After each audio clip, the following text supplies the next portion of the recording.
Hello, welcome to my YouTube channel. For for a while now, I've not been uploading, but I'm back. It has been a week. I've been having a flu. So, to my subscribers, thank you so much for staying tuned. And to my new subscribers, thank you so much for considering subscribing. If you're watching this, please subscribe.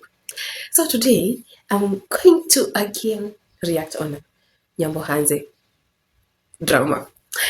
Now, I've been quietly watching Nyabohanse and what is been transpiring. And there is this story about Severi and Erumbi, Brenda. Their story is now catching a lot of attention because it is so bad, it is so unfair, it is so uncool for the villagers to attack people just because they are not from that tribe. And so I literally do not understand, like, at the age that we are in, especially Gen Zs fighting under tribal umbrella, it's so unreal. At this age, at these times, it's so unreal to people, for people to talk about things in a tribal manner. It's Ernesto was heard saying that these people are coming from different tribe and their land will be taken. And come on, and having I also watched the Village Echo, and he was saying that in Nyabohanse it is very it is not easy to come from a different place and integrate in. But this is what Ayamarwa has been implying all along. Ayamarwa has been implying to have Nyabohanse a very good village where people can come from anywhere, buy land, integrate with people, live a very quiet and calm life. And it is usually so enticing. It is usually very welcoming when Ayamara is talking about his village. He usually sells out his village very well, and everyone admires that place. Everyone wants to come to Nyabohanse and invest there, build a home there, settle of their families there. And I can tell from Ayamara that he is a person who has a very big vision for the village and the village people.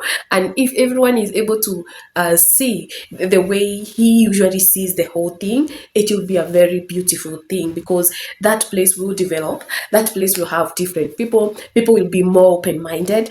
A lot of money will be coming in and going out. People, there will be even market for their products. There will be so many ideas of growing the village. The village will be at a higher level. And that is what I think Ayamarwa envisions. But when it comes to other backward minded villagers like Bushman Dude and it's Ernesto and others, it is then very difficult to settle in that village. And all what Marwa is building, they are destroying. All what he is trying to make, they are demolishing the image of that village. They are tarnishing the image of that village. And even those people who had the desire to come there, buy land, develop land, set up even businesses, set up things that can help the community, they are going to be scared away.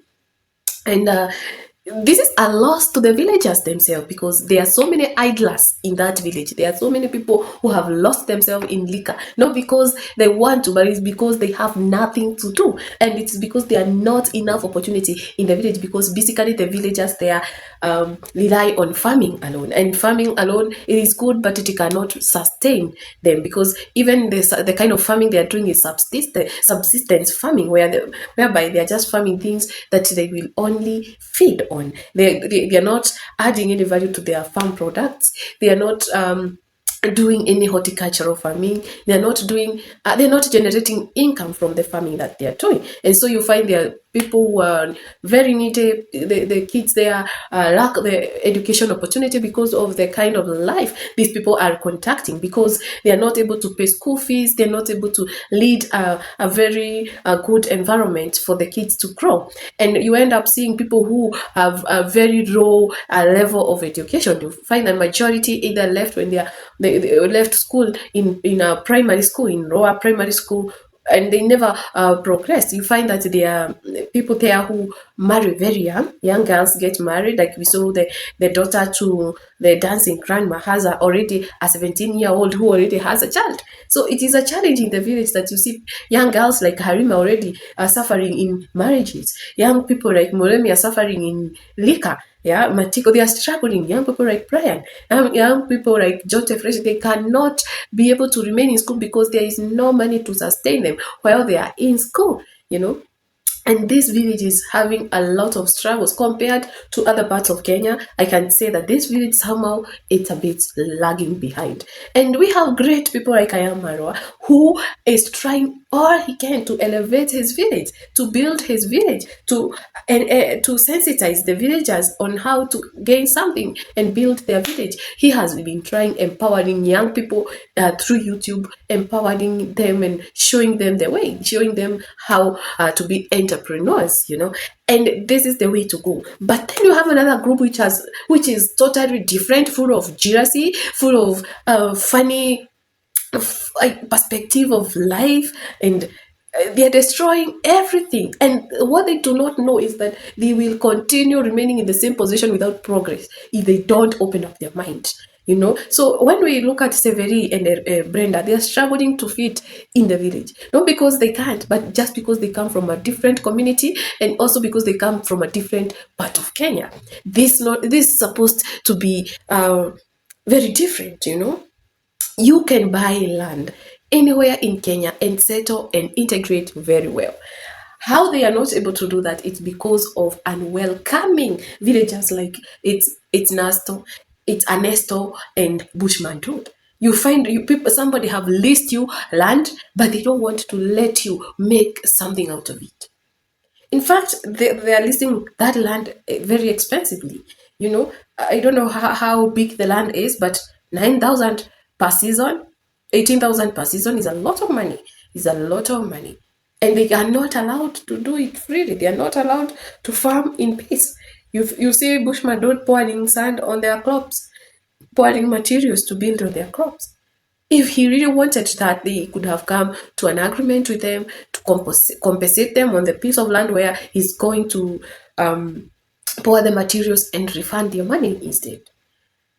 But it seems that they want to cause trouble. They have pushed this young couple to a point of this young couple being so desperate. Now they are selling the materials they had poured, and now they want to leave the village. This does not portray a very good picture of Nyabohanse. You know, we have had Nyabohanse in our hearts. We have wanted so bad to visit the village. We have wanted even to come and invest in the village. But now we have to even step away from that village. People should be warned not to get into that village because now it is becoming difficult. And you see, now that the village echoes had warned people that if you want to own land in Nyabohanse, you have to have somebody to buy through. But now, if you buy through somebody, it seems that that person will be holding the papers, but you will not have the right over your land because this person can turn against you. It cannot augur well when you people disagree. So it seems that this person can tie you with strings like a puppet. So they tell you move right, you can move right. They tell you move left, you can move left because they have you on their palms because you have bought the land through them. Even developing that kind of land will be very, very difficult. How many honest people do we have in Nyabohanse?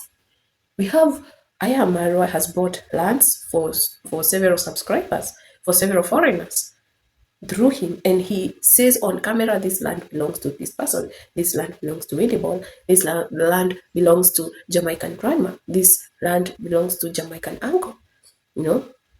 And he seems very transparent. But how many people do we have? Like I am Maro, you know. Brenda and Severi came, bought land by themselves, and now they're being chased away. This is very, very sad. It shouldn't be like this. In Kenya, when you're supposed to buy land anywhere you want and be able to survive. And this one will only happen if people open up their minds. You know, this is not good. This is not good. You Kenyans from Nyabohanse, you're still very young. You are Gen Zs. We are trying to fight tribalism, but you people are taking us backwards.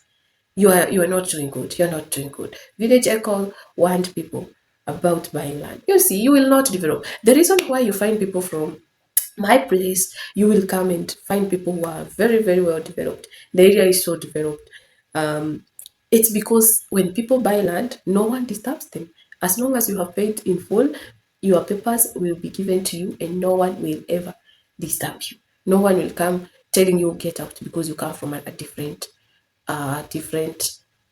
place or different community. Central Kenya is one of the most hospitable areas in Kenya.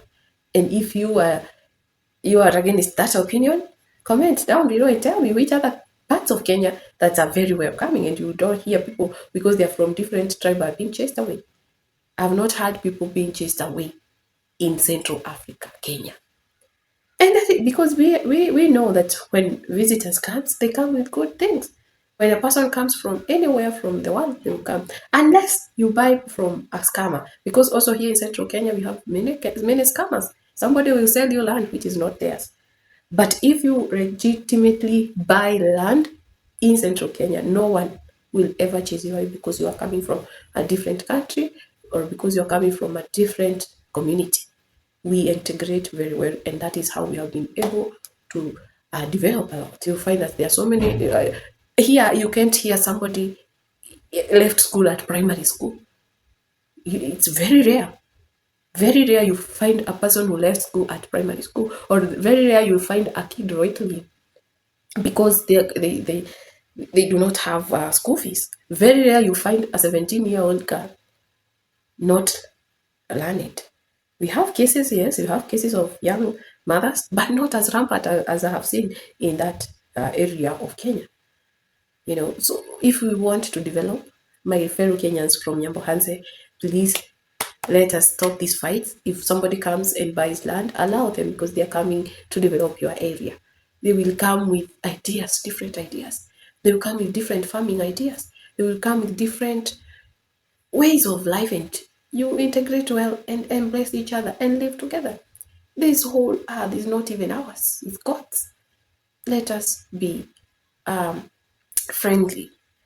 Let us be welcoming, people from Nyabohanse. Please stop washing the dirty linens on the internet.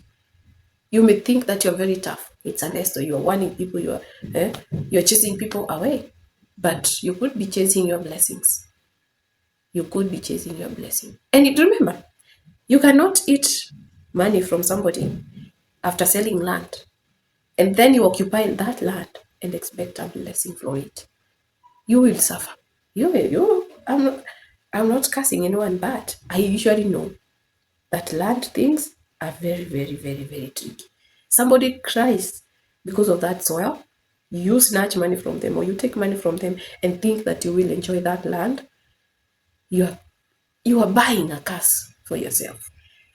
So that is said, and that is my reaction about the Brenda Irumbi and Seveli situation. I feel bad for them, but I hope wherever they will go from now, they will be able to succeed. If they want, they can come to Central Kenya and develop with us. Thank you. Have a blessed day.